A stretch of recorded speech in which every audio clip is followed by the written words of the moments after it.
Bonjour et bienvenue sur la chaîne de Rien, je suis Daniel et aujourd'hui nous allons voir 4 fonctions de recherche les plus utilisées sur Excel. Allez, c'est parti!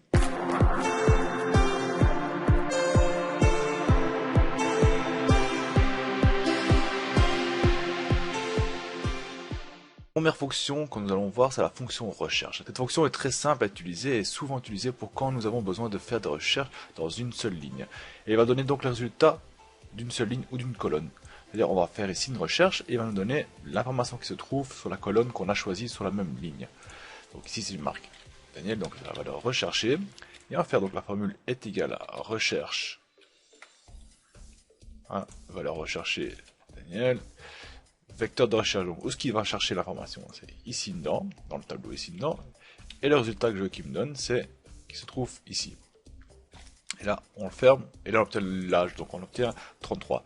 Donc ce qu'il a fait, il a été chercher ici dans le nom Daniel, il a trouvé à la première ligne, et il a donné donc ce que je l'ai indiqué de chercher ici, donc il a donné le résultat qui se trouve là. Si on prend Larry, vous allez voir, il donne 25 ans, donc il a été chercher, il a trouvé Larry, et il a donné l'information qui se trouve là, celle qu'on a indiquée. Par contre, il y a un petit problème avec cette fonction-là, c'est que si les noms ne sont pas mis en ordre alphabétique, ça ne marchera pas.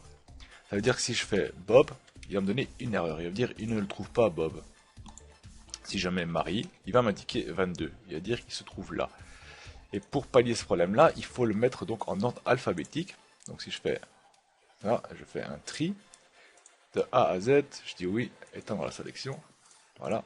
Et maintenant je fais Bob par exemple, on obtient 39, donc là ça fonctionne. Je mets Marie 36, Daniel 33, Larry 25.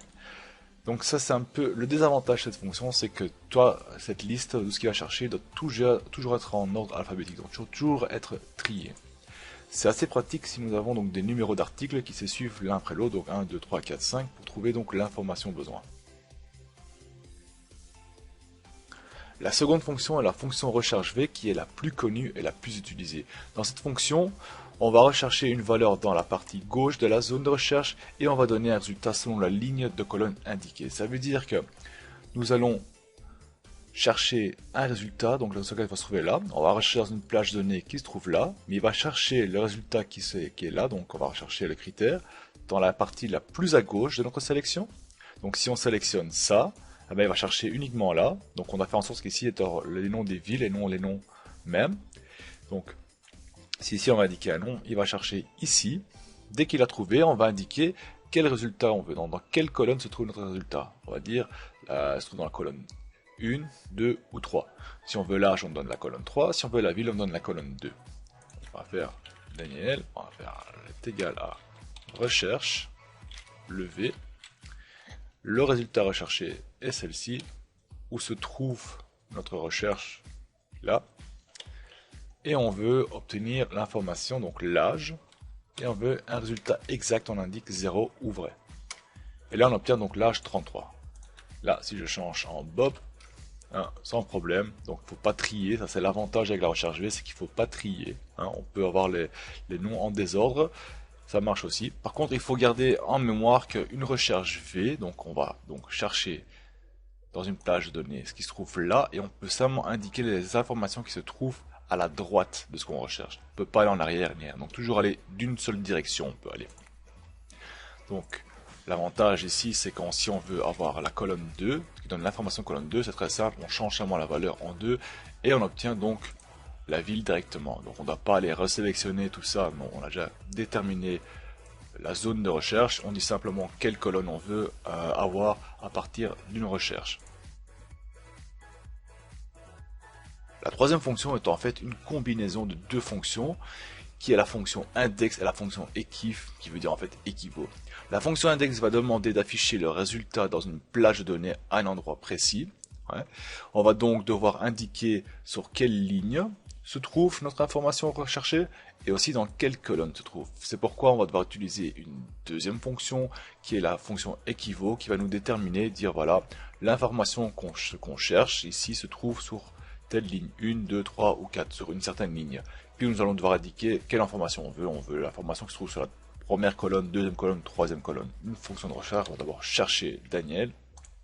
Et on va voir sur quelle ligne Daniel apparaît, donc est égal à equiv. La valeur recherchée, c'est ici en haut, dans le tableau ici, donc on sélectionne uniquement le nom qu'on recherche. Et on veut que ce soit exact, donc on met 0. Et ici, il nous indique que le nom Daniel se trouve sur la première ligne de la plage de recherche. Si je change, je mets Bob par exemple, il se trouve à la 4e place. Donc 1, 2, 3, 4. Cette information, on va l'utiliser par la suite dans l'index. Donc on va faire est égal à index. Lorsqu'on va rechercher donc la matrice de recherche, c'est tout ça ici. Donc notre résultat se trouve dans cette plage de données qui se trouve ici et on va devoir indiquer où elle se trouve exactement. Donc pour ça, on aura besoin le numéro de ligne. C'est ce qu'on a fait ici. Donc le numéro de ligne, on va faire donc equiv. La valeur recherchée, c'est Bob. Tableau de recherche ici. Et on veut qu'il soit exact. Point virgule. Maintenant, on doit indiquer la colonne. Donc, maintenant, on sait sur quelle ligne se trouve notre information recherchée. Donc, on sait que Bob se trouve ici. Et maintenant, on veut avoir l'âge de Bob. Donc, on va déterminer que c'est la 3e colonne. Donc, on va dire 1, 2, 3e colonne. On ferme le tout. Et là, on obtient donc l'âge de Bob qui est de 33 ans, 39 ans. Là, on change si on fait Marie. Marie a 36 ans. L'avantage ici, c'est qu'on peut aussi travailler en arrière. Donc on peut dire par exemple que je vais chercher la ville. Donc on marque Bruxelles. Voilà. Et on veut voir qui habite à Bruxelles. Donc on va ici. Et on change. On change celui-ci. Donc on change le tableau de recherche. Donc ce n'est pas le nom que je cherche maintenant, c'est les villes que je cherche. Et l'information que je veux, c'est le nom, donc on indique la première colonne de notre plage de recherche, donc on veut voir qui habite dans quelle ville. Et là on voit, si on met Bruxelles, on voit que c'est Daniel qui habite là. Si on met Gand, on voit que c'est Bobette qui habite à Gand. Namur, on voit que c'est Larry qui habite à Namur. Donc cette fonction de recherche est assez pratique car elle permet de chercher dans 2 directions. Donc on peut rechercher ici et afficher le résultat qui se trouve sur cette ligne là. Ou on peut chercher même le résultat qui se trouve ici et donner le résultat se trouve en arrière. Donc en fait on choisit une grosse plage de données et selon le critère qu'on recherche, la première colonne, deuxième colonne, la troisième colonne, on peut bouger avec ça. C'est assez pratique. La 4e et dernière fonction est la combinaison de décalé et la fonction équivaut. C'est plus ou moins la même chose que l'exemple précédent, sauf que là on va vraiment dire à la recherche de voilà, on commence ici, je veux que tu descendes autant de lignes et puis que tu vas à droite et tu me donnes le résultat qui s'affiche. Donc on va vraiment dire que voilà, tu descends et tu vas à droite. Donc on va prendre l'exemple, on va aller sur Bob et on va donc insérer décaler et on va afficher la référence à décaler, c'est celle-ci. Donc on commence par le nom. On va définir le nombre de lignes à décaler. Et pour ça, on va utiliser donc la fonction equiv, donc équivaut. Valeur de recherche est Bob dans le tableau ici. 0, voilà. Et puis on va donner le nombre de colonnes qui doit bouger. Ici, ce n'est pas 1, 2, 3, on est déjà ici, donc on va demander de bouger de 2 colonnes pour donner l'âge. On ferme et on obtient donc l'âge. Donc Bob, ce qu'on a fait, on est venu ici, on a vu que pour arriver à Bob, il faut descendre de 4, donc on a fait 1, 2, 3, 4, et puis on a demandé de bouger à droite de 2, 1, 2.